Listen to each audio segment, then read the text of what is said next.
Bienvenidos, mis estimados estudiantes de la Cátedra de Ciencias de los Materiales 1.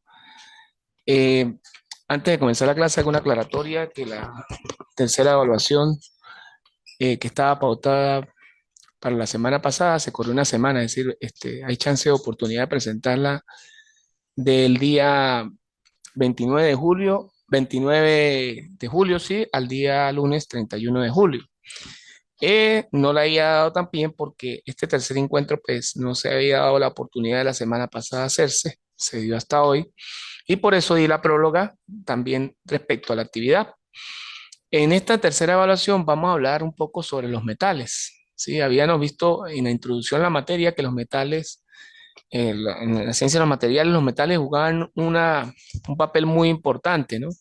De hecho que los metales de por sí como tal, el hierro pues no existía porque era un mineral, siempre son aleaciones de hierro-carbono, ¿no? Entonces, por allí para aclarar ese punto. Entonces vamos a comenzar acá un poquito a ver lo que son las aleaciones de hierro-carbono y acero y fundiciones, ¿sí? Y vamos a trabajar un poquito también lo que son los diagramas de hierro-carbono, acero y fundiciones, acero inoxidable y curva de la triple T de aceros, curva de tratamientos térmicos. Entonces, el sistema de aleaciones binarios más importante es el hierro-carbono. Los aceros, fundiciones son aleaciones de hierro-carbono, como ya le dije, de por sí el hierro, recuerden que en su estado natural como mineral es como una especie de polvo.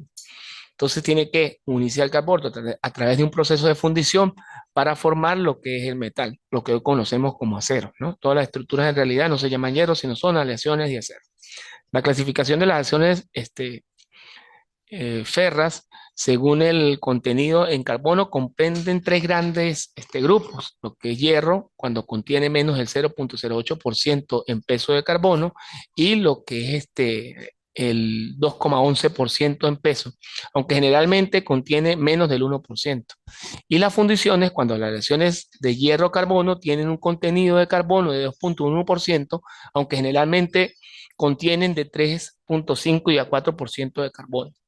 Fíjense que este tipo de aleaciones las vamos a estudiar, así como vimos los diagramas, los diagramas anteriormente de los materiales, que estudiamos ciertas combinaciones. Aquí también vamos a tener para los metales lo que es el diagrama hierro-carbono, fases en el sistema de hierro F3 carbono, y se representa el diagrama de fases de hierro F3 carbono para contenidos de alto hierro. El hierro sufre cambios estructurales con las temperaturas antes de fundirse. Dice a temperatura ambiente, la forma más estable del hierro estaría a 912. La forma más estable del hierro estaría en una estructura BSC a 912 grados. Dice la ferrita sufre una transformación polimórfica a austenita, y la austenita se transforma a otra fase de BSS. Recuerden las estructuras que vimos al principio de la materia, que eran estructuras SSS, BFF, BSS, FSC. Bueno, esas también tienen que ver con lo que son los diagramas de hierro-carbono. Dice, todos estos cambios se pueden observar en el eje vertical del diagrama de fases para el hierro puro. El otro eje solo lleva un 6,70% en carbono. Bien, entonces dice, el carbono es un soluto intersticial en el hierro y forma disoluciones sólidas en forma de ferrita. Fíjate que en el diagrama cuando lo vamos a leer, este soluto va a ser el carbono y lo vamos a leer para la ferrita con alfa y para lo que es las disoluciones sólidas con el signo de, es como una S estirada, sigma, y con austenita, gamma. Dice, la ferrita tiene una estructura BSC y en los intersticios se puede situar muy poco carbono. Fíjate que el máximo es de 0,022% a 727 grados Celsius. Dice, aunque en proporción muy baja, el carbono afecta mucho las propiedades mecánicas de la ferrita. Esta fase es relativamente blanda, ferromagnética por debajo de los 768 grados Celsius. Y la densidad es de 7,88 gramos sobre centímetros cúbicos. Dice la austenita F lambda de estructura FSC, que es otra estructura diferente a la BSS, tiene una solubilidad máxima, perdón, del carbono en 2,11% a 1148 grados Celsius. La solubilidad aproximadamente es de 100 veces superior a la de la ferrita. Dice, las transformaciones de la fase de la austenita son muy importantes en los tratamientos térmicos de los aceros, como se verá más adelante. Fíjate que aquí hay un punto importante porque dice que las soluciones, perdón, las transformaciones de fase de la austenita son muy importantes en los tratamientos térmicos de los aceros, porque la austenita viene ligada a lo que es el procesamiento del carbono, y el carbono es el que le da la dureza, en este caso, a las aleaciones de acero. Entre más porcentaje de carbono tenga la aleación de acero, pues esta aleación va a ser más resistente en el aspecto de que va a ser más dura, pero una cuestión es que el metal como tal tenga una estructura dura, pero en su superficie, por lo menos cuando vamos a construir herramientas que tengan que tener desgaste. Entonces, generalmente se le aplica un tratamiento térmico al material de hierro para obtener una superficie bastante dura y resistente. Generalmente, por lo menos cuando se cavan túneles, antes se utilizaban lo que eran mechas, eso eran mechas bastante grandes, ¿no? Estamos hablando de eso para hacer túneles de metros y de ferrocarriles, etcétera. Eran de, Inicialmente eran de hierro con tratamientos térmicos, pero se desgastaban igualmente. Entonces, al pasar los años y al hacer los estudios de ingeniería más profundos, se determinó que el diamante, que es el mismo carbono que se encuentra en, digamos, en las profundidades de la Tierra, es el carbono más puro que puede haber, pero cuando es puro, puro es el diamante como tal.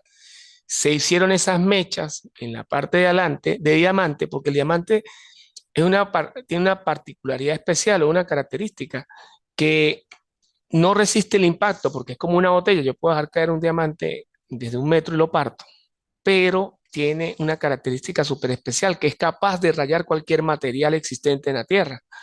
Entonces, ¿qué pasa? Pero abajo, ese rayamiento se tiene que dar a bajas RPM, es decir, cuando yo tengo esa mecha que va a taladrar el túnel, esas RPM tienen que ser muy lentas para que pueda ir cavando. Entonces, si él se encuentra cualquier material, bien sea hasta oro, platino, etcétera, él lo va a perforar. Entonces, bueno, eso era un poquito ahí un paréntesis para que vieran un poquito de por qué esas mechas se hicieron de diamante. Aquí vamos a observar un diagrama de hierro-carbono. Como ya le dije previo a la teoría, en el eje vertical vamos a encontrar las temperaturas y en el eje horizontal vamos a encontrar la composición en porcentaje en peso del carbono. Fíjese que cómo se leería este diagrama de composición en porcentaje atómico de carbono. En la parte de abajo vamos a tener, en esta zona, vamos a tener lo que es alfa más hierro 3 carbono. En esta fase vamos a tener gamma más hierro 3 carbono y en esta otra vamos a tener la fase de austenita, en esta que estoy señalando aquí. Entonces, este diagrama de hierro carbono resulta de la transformación de fase de de un tratamiento térmico de aceros. Como se comentó en la introducción en esta guía, los aceros contienen 0,08 y 2% de carbono.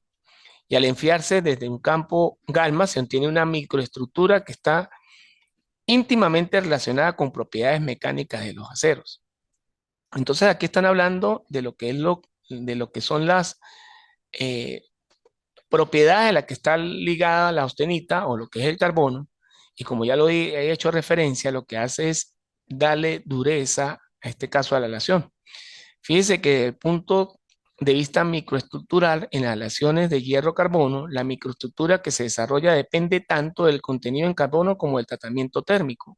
Como ya les decía, yo puedo tener un material hierro-carbono altísimo en carbono y produzco una aleación de ayer, una aleación de acero, corrijo, porque ya sería una aleación, yo tendría un acero súper duro, pero si no se le aplica un tratamiento térmico a la superficie, pues de nada vale, ¿no? Entonces la microestructura dice si el enfriamiento es muy lento, se dan condiciones de equilibrio, pero si el enfriamiento son muy rápidos, se producen procesos que cambian la microestructura y por lo tanto las propiedades mecánicas.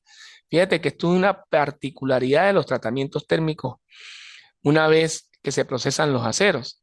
Hay un tratamiento térmico que es calentar el material a más de 700, 800 grados Celsius e inmediatamente revenirlo en aceite a temperatura ambiente. Este cambio, este choque térmico hace que su microestructura en el material cambie. Entonces, fíjense que siguiendo este orden de ideas, se distinguen varios casos, como son los aceros eutectoides. Son aquellos en los que la fase austéctica sólida tiene composición de eutectoide 0,77%.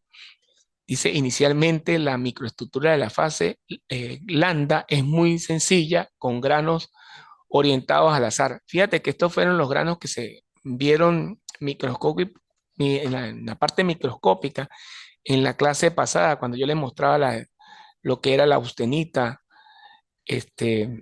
donde estaba la microestructura eutectoide, etcétera. Dice, al enfriar se desarrollan las fases sólidas del hierro y cementita, aparece una nueva condición que es la cementita.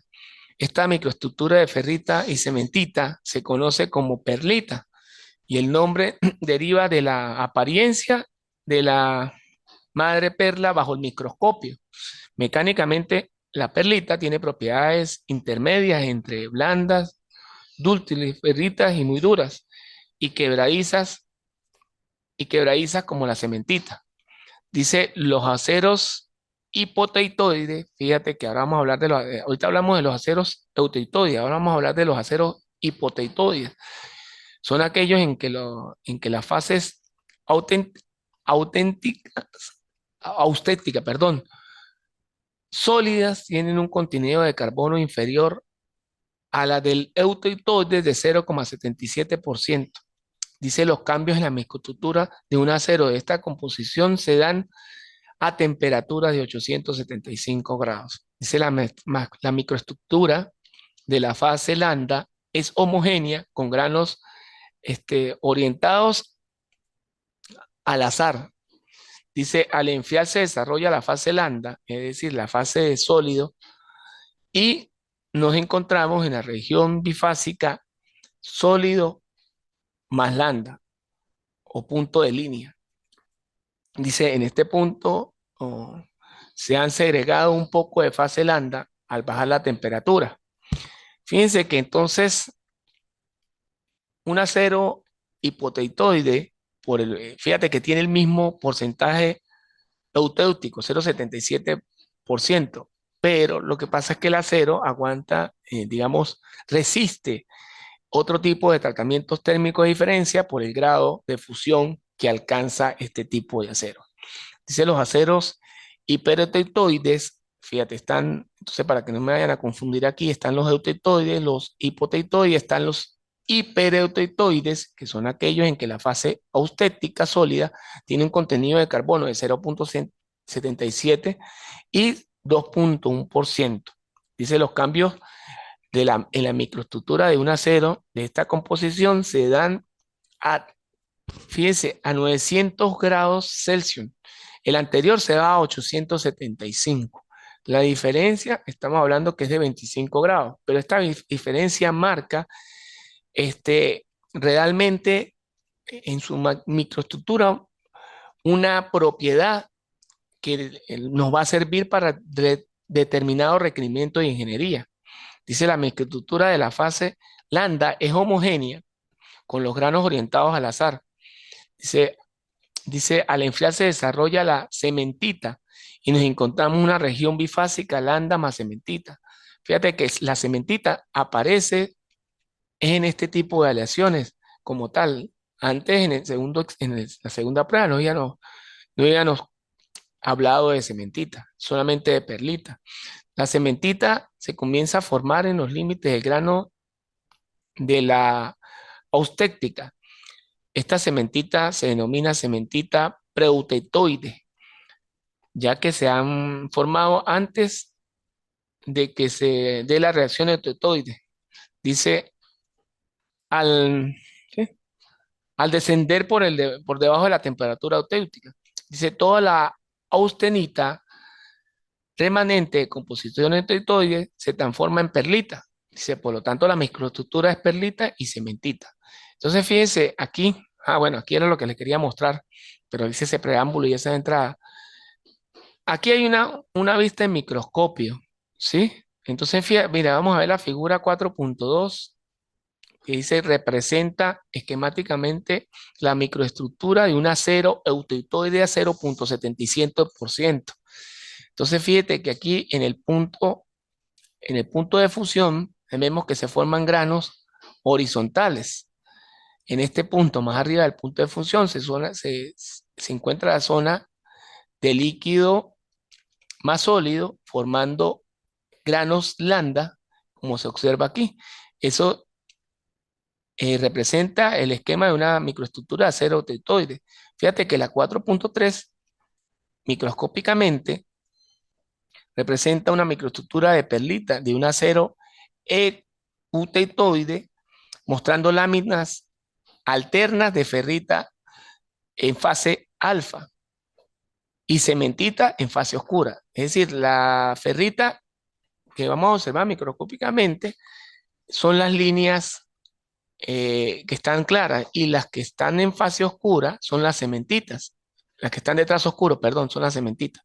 Y finalmente vamos a tener otra vista de microscopio de la fotomicrografía de un acero con 0.38% de carbono en una microestructura constituida por pelita, ferrita y preutectoide. Entonces, más o menos se ve de esta forma. No sé si se alcanza a ver ahí. Vamos a ver un poquito más. Bueno, aquí se ve un poquito más, un poquito mejor. Entonces son como granitos unos pegados del otro. Eso es lo que se ve en el microscopio. Aquí ahora tenemos otra representación del diagrama de fases esquemática de la microestructura de un acero, corrijo, hipereteutoide de composición de 7.7% en peso de carbono. Entonces, fíjate que cuando varía el carbono, también varía su microestructura. Fíjate que si yo comparo esta microestructura de microscopio con esta, que es otro tipo de acero, entonces estos granos están más dispersos y dejan más intersticios entre ellos. Entonces aquí hay aquí vamos a observar otra vista desde el punto de vista microscópico. Dice fotomicrografía de acero de la microestructura constituida por perlita, cementita y proteictoide.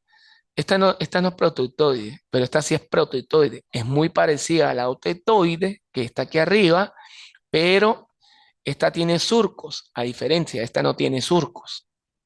Esta sí tiene surcos. Y finalmente tenemos una fotomicrografía en un acero de microestructura martensita.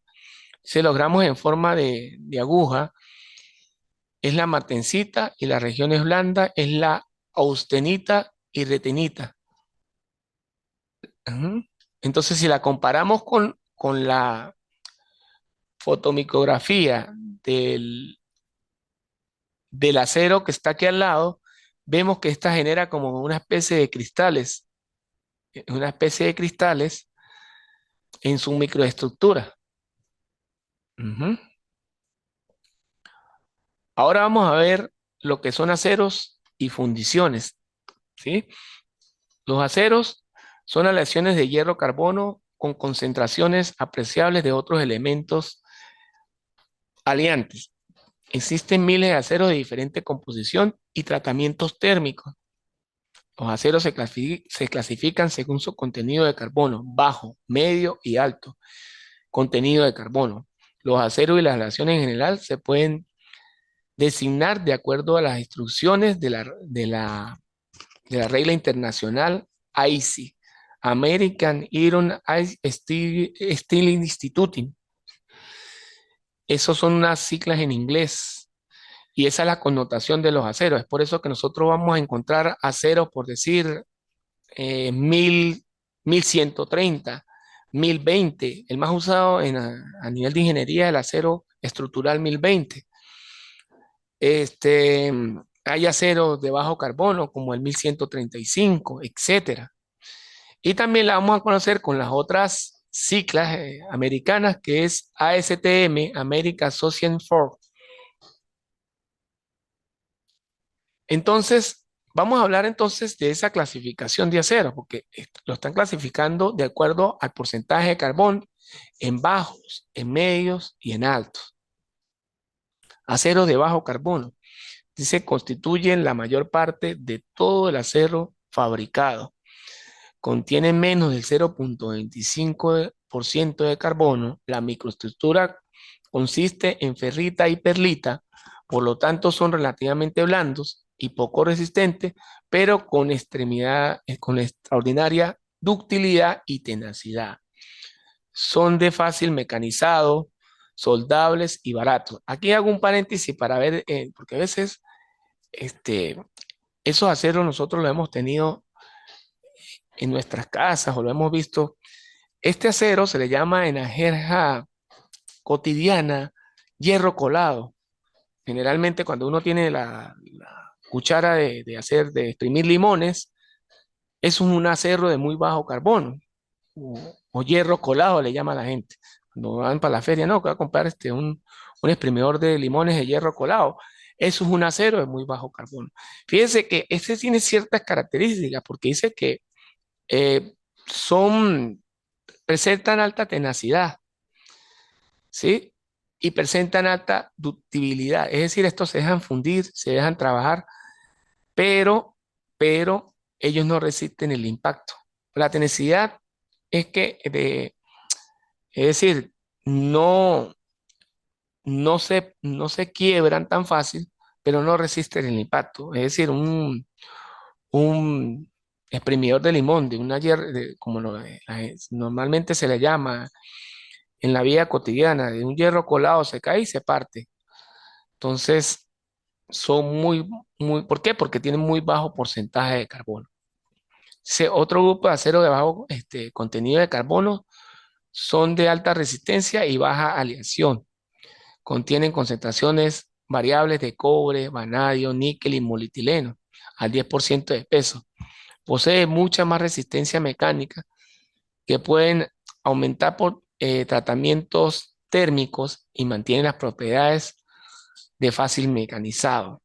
Estos aceros son, ya fíjate, ya le meten cobre o le añaden níquel o le añaden moletileno para darle ciertas, digamos, propiedades para poderlos mecanizar, para poderlos llevar al torno. Porque los aceros generalmente de bajo carbono, que no tienen lo que es el cobre, lo que es el vanadio, lo que es el níquel, lo que es el polietileno, pues simplemente solamente se funde la pieza y como le dije, tienen alta tenacidad, pero son muy frágiles. Entonces, ¿qué hace? Para producir un acero que se pueda llevar a un torno y que se le pueda dar forma, entonces se le agrega lo que es el cobre, el níquel o el molibdeno. Y entonces esto le da una propiedad de que esto sí se deja mecanizar. Fíjate que los aceros de bajo carbono o los famosos hierros colados, usted los va a someter a un torno y ellos automáticamente se le fracturan porque no van Eso como si uno estuviese agarrando un cilindro de cerámica, ¿no? Una vez se le parte allí, nomás lo mete al torno. Entonces posee mucha más resistencia mecánica de los que acabé de hablar, los que son de resistencia baja y baja aleación, pero que le agregan cobre y níquel. Entonces dice que se emplean en componentes donde la resistencia mecánica es crítica: puentes, torres, columnas de soporte de edificios altos, bastidores, camiones y vagones de tren. Aceros de medio carbono contienen de 0,25 a 60% en peso de carbono. Son más resistentes que los aceros de bajo carbono, pero menos dúctiles y maleables. Se suele utilizar para fabricar cinceles, martillos, cigüeñales y pernos. Fíjate que estos aceros de medio carbono se utilizan para hacer herramientas. ¿Por qué? Porque como ya les dije, estos deben tener una alta dureza y, y deben de ser también maleables. Entonces, se utilizan generalmente para hacer herramientas como martillos e incluso se utilizan los cigüeñales de los motores. ¿Por qué en los cigüeñales de los motores? Porque recuerde que el cigüeñal de motor es el que transforma lo que es el movimiento vertical de la biela, producto de la explosión del pistón, en movimiento circular. Entonces, ahí en esa conexión del cigüeñal con la biela, se producen grandes esfuerzos. Por lo tanto, pues, este acero debe ser bastante resistente para que no se parta, porque imagínate todo el torque que hace un motor de carro, ¿no? Para poder transmitir ese torque en este caso a la caja, y la caja transmitirla a las ruedas y las ruedas, en este caso al suelo, y bueno, poderlos mover. Ahora vienen las fundiciones grises, tienen un contenido de carbono entre 2,5 y 4% y de silicio entre 1 y 3%. El grafito suele aparecer como hojuelas dentro de la matriz de la ferrita o perlita. La microestructura se observa en una figura que vamos a ver más adelante. Dice, el nombre se debe al color de la superficie fracturada. Desde un punto de vista mecánico, las fundiciones grises son comparativamente frágiles y poco resistentes a la tracción. La resistencia o utilidad a los esfuerzos de compresión son muy superiores. Estas fundiciones amortiguan la energía vibracional en forma de mucho más efectiva que los aceros. Así, los equipos que vibran mucho se suelen construir de aleaciones. Dice, a la temperatura de la colada tienen mucha fluidez, por lo que permiten moldear piezas de forma muy complicada. Además, las fundiciones grises es uno de los materiales metálicos más baratos. Se utilizan en bloques de motor, tambores de freno, cilindros y pistones de motor. Entonces, fíjate que se utiliza para hacer los bloques de los motores y también se utilizan para hacer los tambores y cilindros y pistones de los motores. Vamos a ver fundiciones, fundición nodular. Se consigue añadiendo pequeñas cantidades de magnesio y de cerio a las fundiciones grises en estado líquido. En este caso, el grafito no se segrega con hojuelas, sino en forma de esfera. Ahorita vamos a ver los dibujos de cada uno. Lo que contiene la fundición, lo que le confiere a la fundición propiedades mecánicas diferentes, es decir, que no es frágil y tiene propiedades mecánicas similares a los aceros. Presenta una mayor resistencia a la tracción que la fundición gris. Se suele utilizar en fabricaciones de válvulas y engranajes de alta resistencia, cuerpos de bomba, cigüeñal y pistones. Fundiciones blandas. Contienen poco carbono de silicio, menor de 1%, y se obtienen por enfriamiento rápido. La mayor parte del carbono aparece como cementita en lugar del grafito, y la superficie fracturada tiene una tonalidad blanda. La microestructura se representa en la figura que más adelante vamos a ver. La fundición blanda es extremadamente dura, frágil, por lo que es inmecanizable, perdón. O sea que este tipo de fundiciones pues no, no se pueden mecanizar. Su aplicación se limita a las composiciones de gran dureza y resistencia de desgaste y sin ductilidad, como los cilindros de los trenes de laminación. Generalmente las fundiciones blandas se obtienen con poco producto de partida para fabricar las fundiciones maleables. O sea que esta fundición blanda, pues, perdón, blanda o blanca, es muy barata.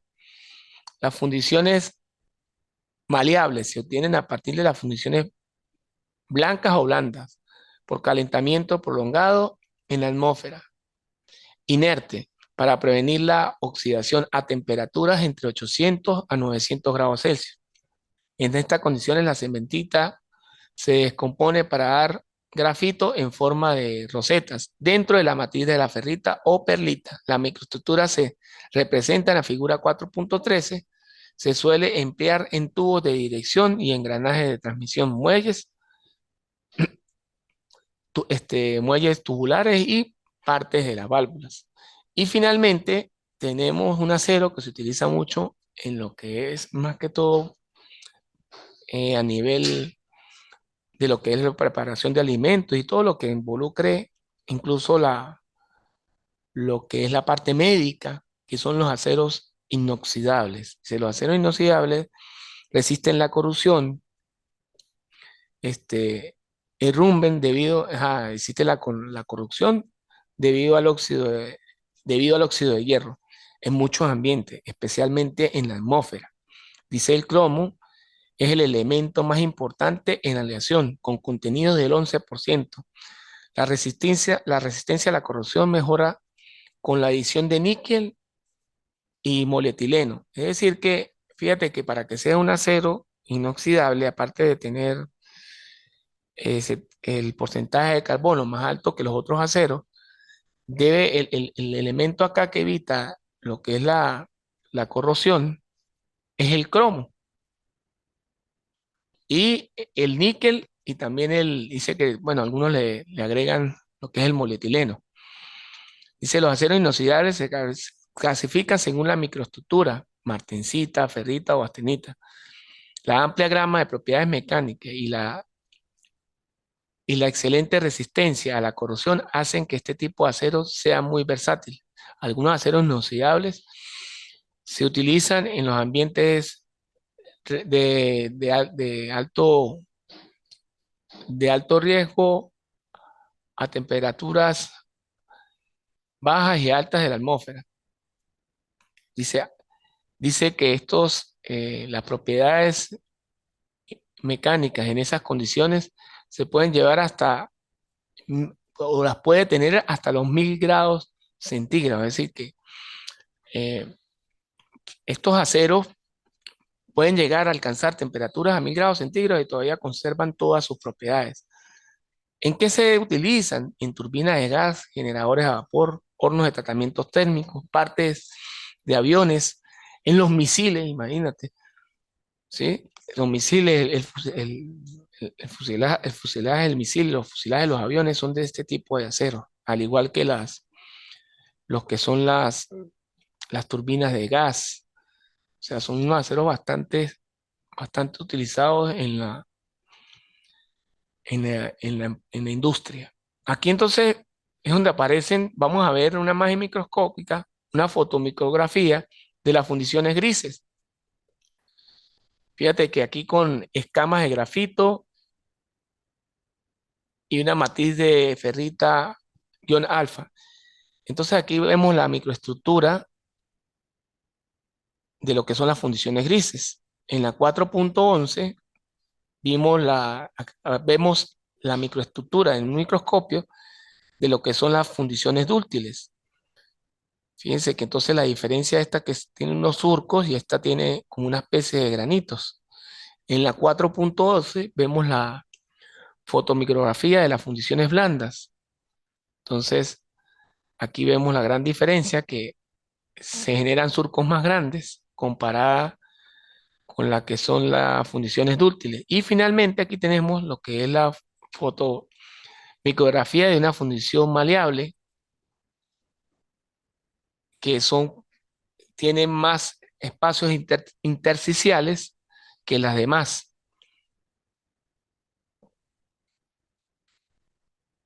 Bueno, muchachos, hay un material, vamos a ver si por aquí lo tengo, ya, creo que es esta, que es esta segunda guía, donde van a estar los diagramas y hay algunos ejercicios, y está la clasificación de las aleaciones ferrosas, ajá. Está en el análisis microestructural, están las curvas de tratamientos térmicos, están los tratamientos términos, los tratamientos términos como recocido total, está el tratamiento térmico recocido eferoidización, eferoidización, perdón. Está el otro tratamiento térmico, que es por eliminación de esfuerzos residuales. Está el recocido de procesos o recristalización, corrijo. Está el tratamiento térmico de normalizado. Está el tratamiento térmico de endurecimiento por temple. Está el tratamiento térmico de revenido. Está el tratamiento térmico de austerizado. Entonces, fíjate que aquí en esta guía van a encontrar todos los tratamientos térmicos. Ahí están explicados uno por uno. Vamos a ver si por aquí ¿qué tiempo tenemos? Creo que me quedan 10 minutos. Vamos a ver aquí para ver las características de algunos. Ya va. Recocido total. Entonces dice, fíjate que objetivo y propiedades que se modifican. Proporciona ductilidad. Mejora las propiedades eléctricas y magnéticas en aceros hipoteitoides y mejora la maquinabilidad. A nivel de microestructura, las características son pequeños granos de ferrita, proteitoide y pequeñas áreas de gruesa perlita laminar para aceros hipoteitoides, áreas gruesas de perlita laminar y red de cementita proteitoide. Medio de enfriamiento, horno de arena refractaria.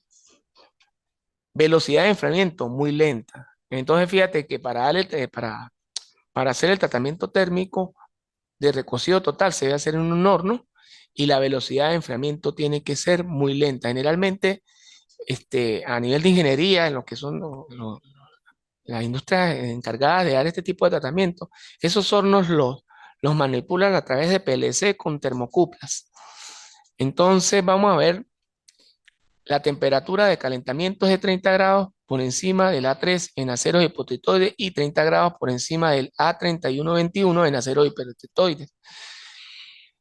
Ajá, aceros a los que se le aplica aceros hiperteitoides y euteitoides, ya sean aleaciones a carbono o no, perdón, o para aceros hiperoteitoides. Y aquí vemos sus diagramas, el diagrama de hierro-carbono y el diagrama de temperatura versus tiempo. Ujú. Aquí tenemos entonces, esto es lo que hay que estudiar para el examen, porque yo voy a preguntar, les puedo colocar, dígame, o le doy cierto acero con ciertas características, identifique qué tratamiento debería de aplicársele a este acero y por qué. Está el tratamiento térmico de recocido, que dice que el objetivo y propiedades que se modifican, ¿sí? Se obtiene la mínima dureza y la máxima utilidad. Mejora la maquinabilidad de aceros de alto carbono, especialmente en los hiperoteitoides. Fíjate que hipoteitoide y hiperoteitoide tiene como dice, pero uno es hipo y el otro es hiper. La microestructura, características, produce carbono F3C. Y la microestructura se denomina eferoidita se llama. Medio de enfriamiento es el horno también. Velocidad de enfriamiento es muy lenta. La temperatura de calentamiento se mantiene por debajo de la línea crítica inferior o se calienta y se enfría alternamente por encima y por debajo de la línea por un tiempo mayor al del recocido total. Es decir, que este tratamiento va a demorar más que el recocido normal. Acero la que se le aplica.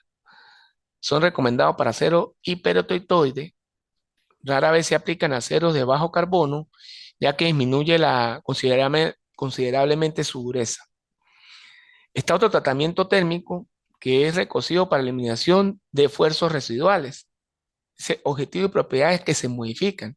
Dice eliminan los esfuerzos residuales originados por el fuerte maquinado, perdón, por deformación, por cambios alotrópicos y por enfriamiento no uniforme.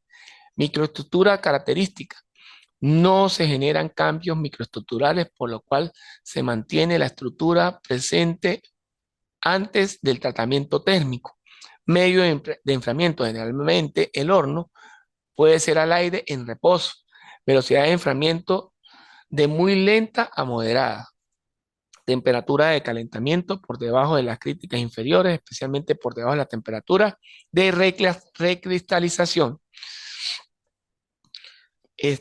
Aceros que se le aplican a todos los aceros.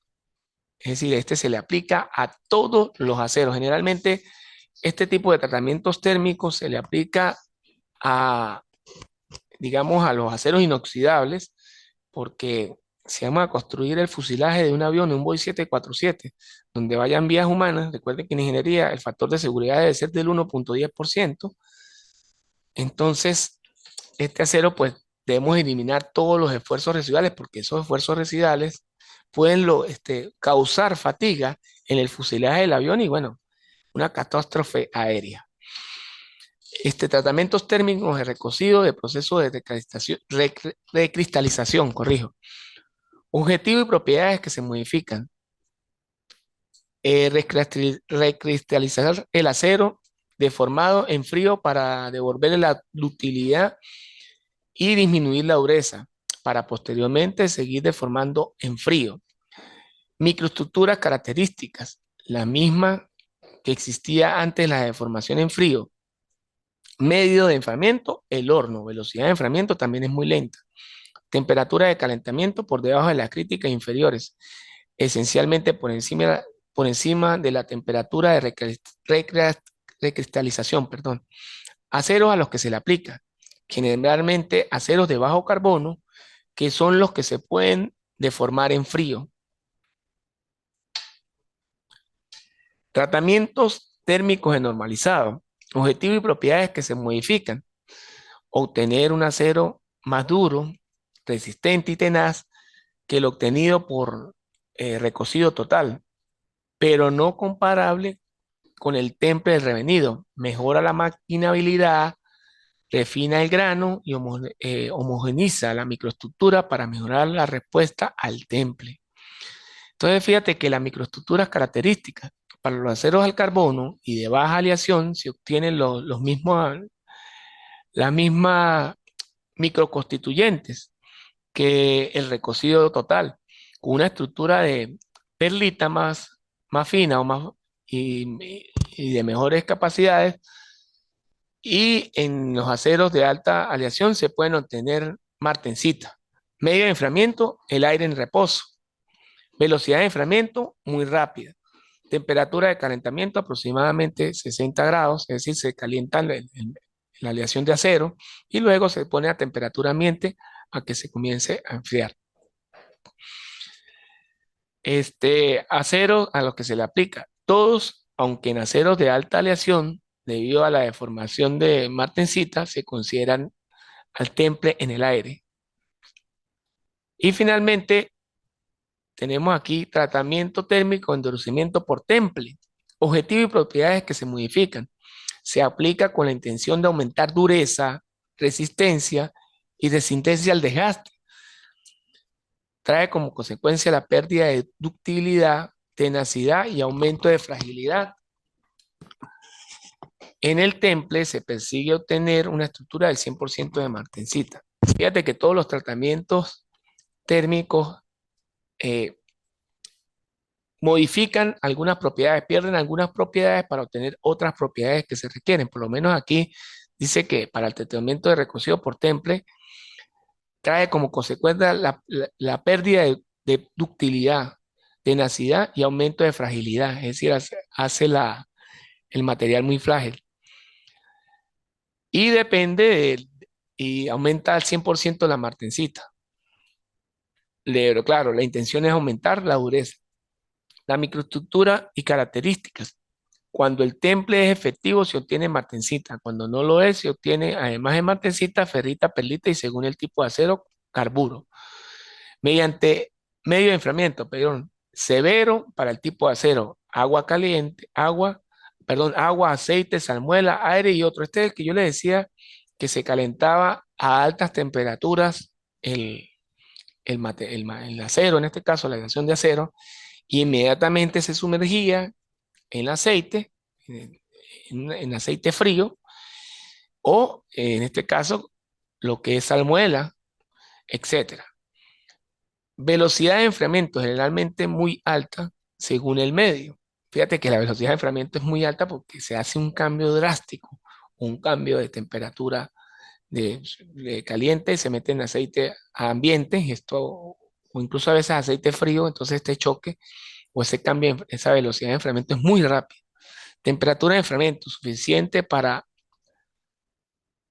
ausentizar la ferrita y perlita en aceros de carbono, aproximadamente 30 grados por encima del A3 para los hipoteitoides y por encima del A1-121 para los hiperteitoides.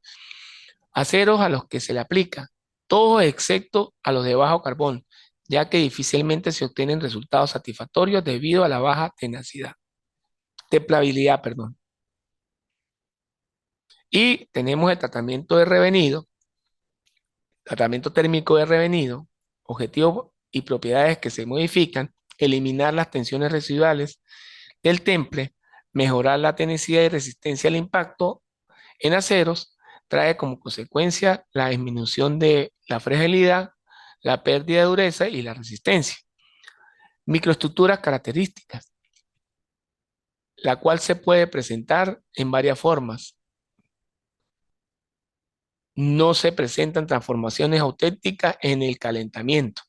Medio de enfriamiento, generalmente el aire en reposo. En algunos casos se requiere un medio más severo para evitar la fragilidad del revenido. Velocidad de enfriamiento se demora lenta según el medio de temperatura del tratamiento térmico. Temperatura de calentamiento en un rango de 150 grados hasta por debajo de la temperatura crítica inferior. Y los aceros a los que se le aplican, los mismos del temple. Y finalmente tenemos el tratamiento térmico, perdón, de austenitizado. El objetivo y propiedades que se modifican, obtener la estructura 100%, este, 100% de vainita, preferiblemente vainita inferior, que se proporciona al acero de alta dureza, resistencia de alta ganancia de resistencia a alta tenacidad, perdón, resistencia al impacto y flexibilidad. Microestructura característica. Cuando el tratamiento es efectivo, se tiene una estructura del 100% de vainita, que es un agregado muy fino de la ferrita y cementita, con una dureza que oscila entre 40 a 60 RC. Factores de tratamiento. El tratamiento consiste en calentar hasta autentizar el acero, seguido de un rápido enfriamiento en un baño de sales fundidas a una temperatura superior a la temperatura de inicio de transformación de martensita, que oscila entre 200 a 400 grados. Se mantiene el baño hasta que se completa la transformación de vainita para finalmente enfriar al aire hasta temperaturas ambientes. Aceros a los que se le aplican aceros de alto carbono y aceros de alta temperatura. Se aplican en piezas de poco espesor, flejes, muelles pequeños y arandelas. Y aquí tenemos los diagramas, tanto de hierro-carbono como diagrama de temperatura, tiempo de enfriado. Bueno, eso ha sido todo por esta clase. Nos vemos en otra próxima oportunidad. Recuerden que la evaluación de este módulo es el día viernes y va a estar abierta hasta el lunes 31 de agosto del 2023 a las 11, a las 23:59. Cualquier duda me la comunican. van estas dos guías que expliqué, revisar, más que todo, vamos a trabajar lo que son los eh, diagramas de hierro-carbono, vamos a ver, analizar su microestructura y vamos a preguntar, bueno, voy a hacer digamos, el examen basado en qué tipo de tratamiento se le puede aplicar a cierto acero que le dé, qué microestructura tiene, que me clasifiquen el acero y que me le apliquen el tratamiento térmico adecuado para tener determinadas características que se requieren. Bueno, feliz tarde.